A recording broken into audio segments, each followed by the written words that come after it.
بسم اللہ الرحمن الرحیم۔ السلام علیکم ورحمۃ اللہ وبرکاتہ۔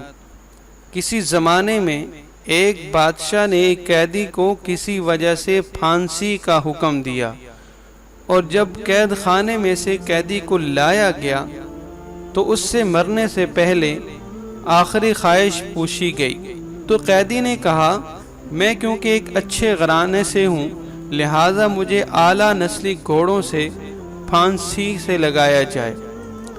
اس زمانے میں پھانسی کے تخت پر چڑھا کر گھوڑوں سے بندھ کر گھوڑوں کو دوڑایا جاتا تھا، اس طرح پھانسی کی سزا ہوتی تھی۔ خیر گھوڑوں کو لایا گیا تو قیدی بول اٹھا، ان میں ایک تو نسلی ہے پر ایک نسلی نہیں ہے، لہذا میری آخری خواہش مکمل نہیں ہوئی۔ بادشاہ نے گھوڑوں کے مالک کو بلوایا اور پوچھا، کیا یہ بات سچ ہے؟ کہ گھوڑوں کے مالک نے جواب دیا، بالکل، ایک بالکل اصلی نسل کا لیکن دوسرے میں گدھے کا ملاپ شامل ہے۔ بادشاہ نے حیران ہو کر قیدی سے پوچھا، تمہیں کیسے یہ بات پتہ چلی کہ ایک گھوڑا نسلی ہے اور ایک نسلی نہیں؟ قیدی نے کہا، جو نسلی ہے وہ بڑے آرام سے کھڑا تھا، جبکہ جو ملاپ گدھے کا ہے وہ گدھے کی طرح کبھی ادھر ٹانگ مار کر، کبھی منہ پھیر کر، کبھی اچھل کر، کبھی بیٹھ جا، جس سے مجھے علم ہوا۔ بادشاہ قیدی کی دانائی اور سوچ سے بڑا متاثر ہوا اور قیدی کی پھانسی مسوخ کر کے اپنے وزیر سے کہا، اس کی ایک روٹی میں اضافہ کر دیا جائے۔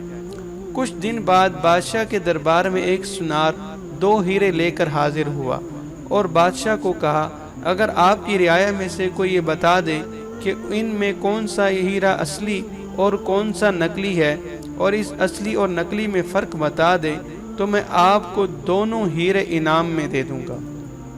بہت سے لوگوں سے پوچھا مگر کوئی مکمل جانچ نہ کر سکا۔ بادشاہ کے دماغ میں قیدی کا خیال آیا۔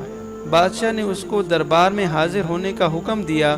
سپاہی قید خانے میں سے قیدی کو لے کر حاضر ہوئے اور قیدی کو ہیرے جانچ پڑتال کے لیے دیے گئے تو قیدی نے کچھ ہی لمحوں میں بتا دیا کہ ایک اصلی اور دوسرا نقلی ہے۔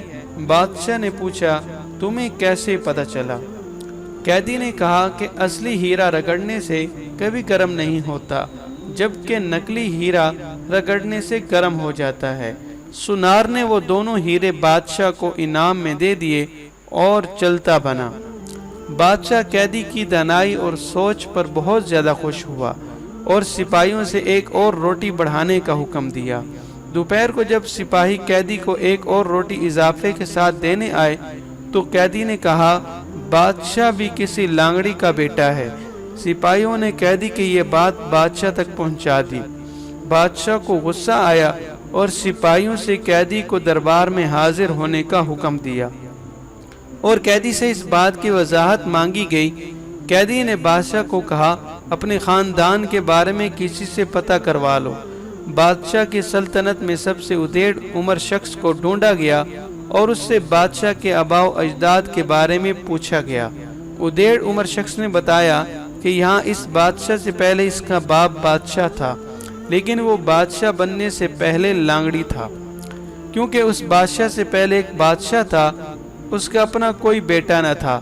اس بادشاہ نے اعلان کیا تھا کہ کوئی ایسا شخص جو میری رعایا کو بھوکا نہ مرنے دے، تو آپ کا باپ لانگڑی تھا۔ اس دربار کا اس نے حامی بھری کہ میں رعایا کو بھوک سے نہیں مرنے دوں گا۔ اس طرح بادشاہ سلامت آپ کے باپ کو سلطنت دی گئی تھی۔ بادشاہ نے قیدی سے پوچھا، تمہیں کیسے پتہ چلا کہ میں لانگڑی کا بیٹا ہوں؟ قیدی نے کہا، میں نے جتنے اور حکمت اور دانائی کی باتیں تمہیں بتاتا، تم بجائے مجھے آزادی دینے یا ہیرے جواہرات دینے کی بجائے میری روٹی میں اضافہ کر دیتے تھے۔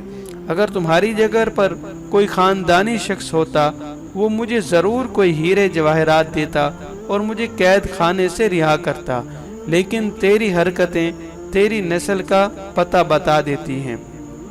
انسان اپنی شہرت پیسے شکل سے نہیں بلکہ اپنی حرکتوں سے اپنی نسل کا پتہ بتا دیتا ہے۔